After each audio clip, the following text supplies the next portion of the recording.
Bismillahirrahmanirrahim. Assalamualaikum warahmatullahi wabarakatuh.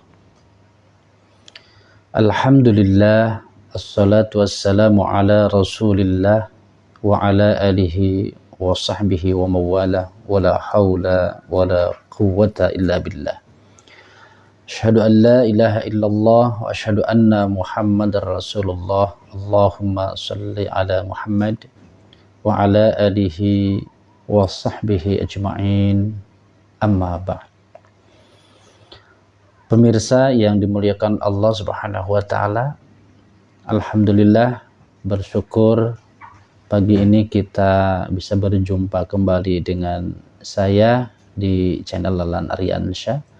Semoga kita senantiasa diberikan kesehatan, diberikan rezeki yang barokah, dan tentunya selalu ada pada bimbingan Allah Subhanahu wa taala. Pemirsa, siapa sih orangnya yang enggak mau masuk ke dalam surga? Terhindar dari azab yang sangat mengerikan. Tentu kita ingin masuk ke dalam surga dan ingin menjauhi dari azab yang mengerikan. Namun tentunya dalam hal ini untuk meraih keselamatan masuk ke dalam surga, terhindar dari azab yang mengerikan ini tidak mudah. Tidak mudah yang kita bayangkan seperti halnya membalikan telapak tangan. Tentu harus ada sebuah amalan, yang amalan itu mendekatkan diri kita kepada surga. Jadi jangan sampai kita ingin masuk surga, akan tetapi amalan yang kita lakukan itu adalah amalan neraka. Nah, ini kan salah kaprah. Ya, kalau kita ingin masuk surga, berarti harus punya amalan surga, baru itu nyambung. Dalam hal ini sebetulnya kita tidak sadar bahwa manusia itu sedang melakukan bisnis sebetulnya. Kita hidup di dunia ini sebetulnya mengadakan sebuah bisnis dengan Allah, itu jual beli. Mungkin kita selama ini nggak sadar karena namanya bisnis ini orientasinya dunia saja. Ya, bisnis rumah, bisnis tanah, bisnis mobil, bisnis ini dan itu gitu kan. Jadi mungkin orientasi kita arahnya ke sana. Padahal Allah itu sudah menawarkan kepada kita manusia untuk mengadakan jual beli atau bisnis dengan Allah. Nah, ini kan lebih hebat. Ya, lebih hebat. Nah, tentunya di dalam menerima sebuah tawaran bisnis itu, ini enggak semuanya bisa. Ini pilihan, tentunya bagi manusia yang mau. Siapa sih manusia yang mau dalam berbisnis dengan Allah itu, dalam mengadakan sebuah jual beli dengan Allah itu? Tentunya adalah orang yang beriman. Orang yang beriman saja yang siap untuk mengadakan bisnis, mengadakan jual beli dengan Allah. Selain itu nggak bisa. Tidak cukup orang Islam saja.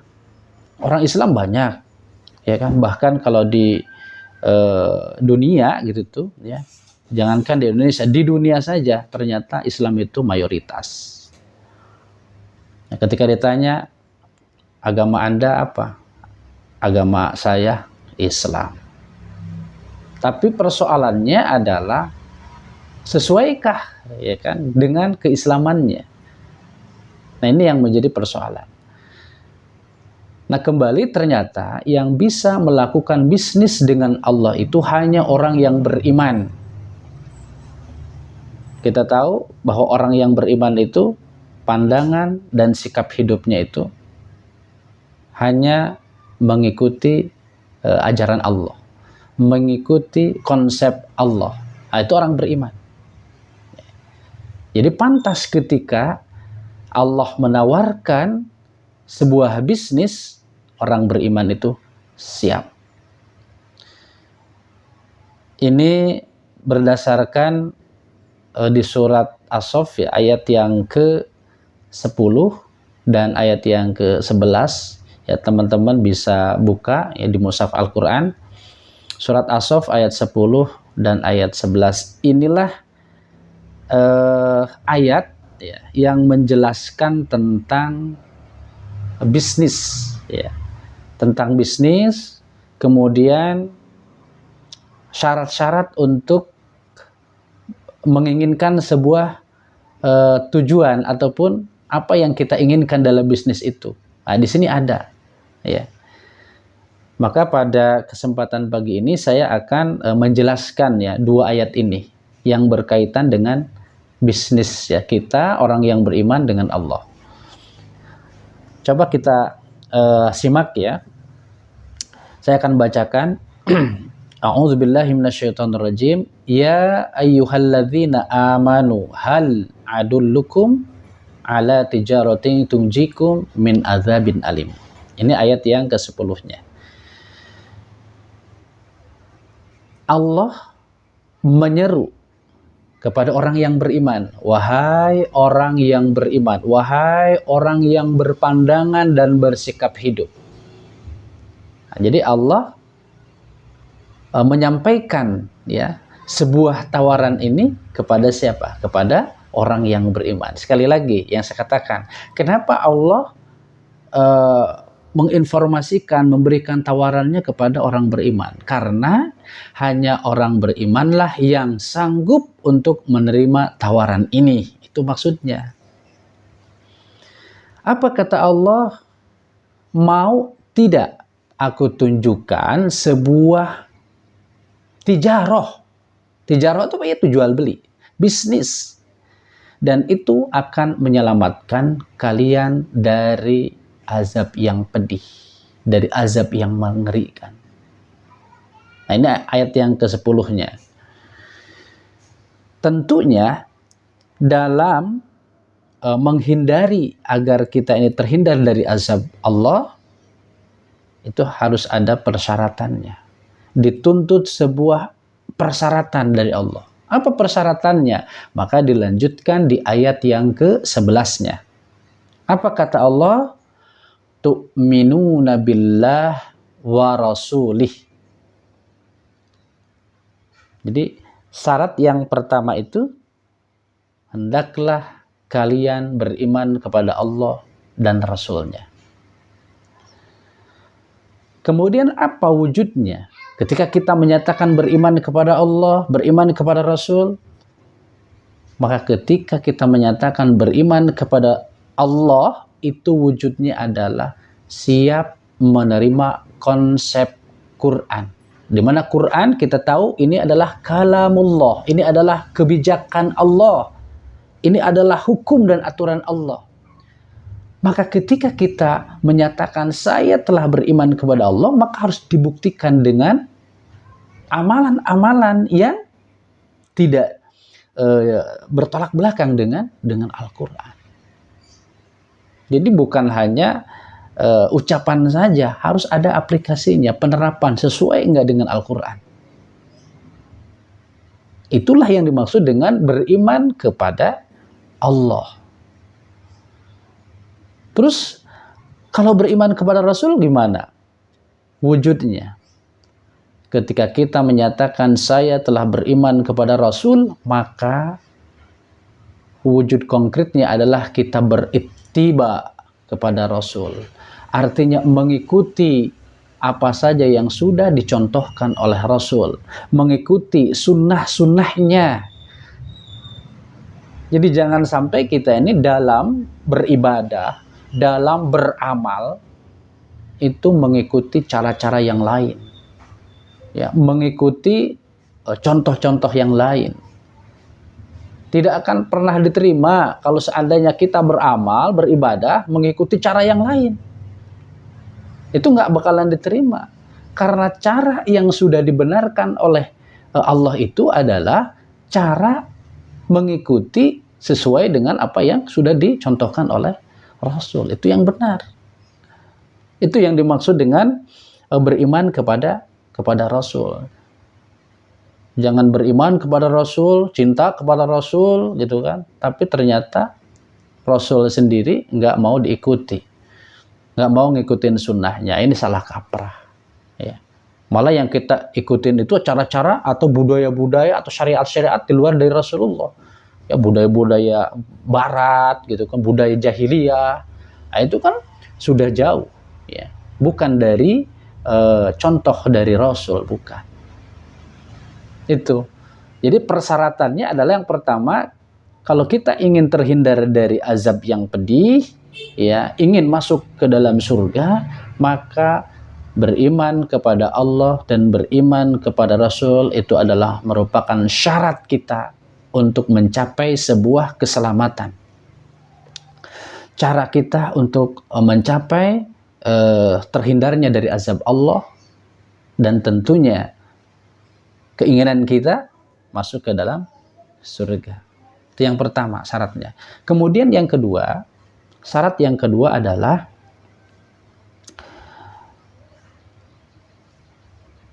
kita beramal, ya, dengan apa? Dengan harta dan jiwa. Tu'minuna billahi wa rasulihi wa tujahiduna fi sabilillah bi amwalikum wa anfusikum. Jadi kita beramal, kita berjuang, berjihad itu harus tepat jalannya. Ya. Kemana kita arahkan ini? Pengorbanan ini, perjuangan ini, amalan ini. Kemana arahnya? Berarti harus sesuai dengan jalan Allah. Berada pada jalan Allah, gitu loh. Apa yang kita korbankan? Apa yang kita juangkan? Yang pertama adalah harta, kemudian yang kedua adalah jiwa. Jadi harta dan jiwa ini sebagai bentuk pengorbanan kita menuju surga. Harta dan jiwa ini adalah sebuah amalan yang kita korbankan untuk terhindarnya dari azab yang mengerikan. Jadi harta itu jangan semata-mata, ya, memandang bahwa harta ini digunakan hanya untuk pribadi saya, keluarga saya, anak istri. Nggak begitu. Ya, yang penting buat keperluan kebutuhan hidup keluarga, buat makan, buat pakaian, buat tempat tinggal, ini dan itu. Jadi tidak cukup seperti itu. Artinya harta ini harus sesuai dengan jalannya, gitu tuh. Kita korbankan untuk apa? Untuk program apa? Program syiar, dakwah, katakanlah begitu, untuk pembangunan masjid, pondok pesantren, kemudian buat anak yatim, fakir miskin. Nah, itu cara-cara itu yang akan menjadikan kita ini bisa masuk ke dalam surga dan terhindar dari azab neraka. Jadi harta itu yang harus kita kontribusikan. Bahkan kalau bicara harta itu berat. Masalahnya apa? Kalau harta itu pertanyaannya dua kan. Harta itu dari mana, ya kan? Diusahakannya, kemudian dikemanakan harta itu. Jadi yang kedua itu adalah harta yang harus kita korbankan supaya kita terhindar dari azab yang mengerikan. Kemudian sekarang jiwa kita ini ada jiwa nih. Kita di fisik kita ini ada jiwa. Artinya diri kita ini, gitu tuh, sama. Itu dikorbankan untuk apa? Di jalan siapa? Harus jelas kan? Kita punya pikiran, kita punya hati, kita punya panca indera gitu tuh. Semua ini ternyata dipertanggungjawabkan kan di hadapan Allah. Untuk apa nih dikorbankannya, diperjuangkannya, dikontribusikannya? Diri kita ini untuk apa? Kalau untuk fisabilillah, insya Allah itu yang akan menghantarkan kita keselamatan dunia dan akhirat. Itu yang akan menghindari kita dari azab Allah. Jadi jelas di sini persyaratannya. Yang pertama, beriman kepada Allah dan Rasul-Nya. Kemudian yang kedua, berjihad dengan harta dan jiwa. Itulah sebenarnya, ya. Jadi bisnis kita ini terletaknya di situ. Jadi apa yang kita korbankan itu, itulah yang kita jual. Nah, jadi di sini ya, apa yang kita korbankan itu, gitu, itu yang kita jual. Ya, kepada Allah. Nanti Allah lah yang membeli dari penjualan kita, yang kita dijual kepada Allah. Allah yang akan membelinya. Nah, nanti di surat At-Taubah ayat 111, di situ jawabannya. Jadi kita menjual dengan harta dan jiwa kita, ya kan? Itu akan dibeli oleh Allah dengan apa? Dengan surga. Jadi surat At-Taubah ayat yang ke-111 itu menyatakan bahwa Allah akan membeli orang-orang yang menjual hartanya dan dirinya dengan atau di jalan Allah. Gitu teman-teman sekalian, ya. Jadi kesimpulannya bahwa ternyata orang yang beriman ini siap untuk mengadakan bisnis atau jual beli. Orang beriman itu siap. Dan persyaratannya tadi yang pertama adalah beriman kepada Allah dan Rasul, kemudian berjihad, ya, berkorban dengan harta dan dirinya. Itu yang akan menghantarkan keselamatan dunia akhirat, yang pada akhirnya terhindar dari azab Allah dan masuk ke dalam surga. Mungkin itu saja teman-teman pada kesempatan kali ini. Mudah-mudahan apa yang disampaikan ini bisa bermanfaat. Terima kasih atas perhatian. Mohon maaf atas segala kekurangannya. Billahi taufiq wal hidayah. Assalamualaikum warahmatullahi wabarakatuh.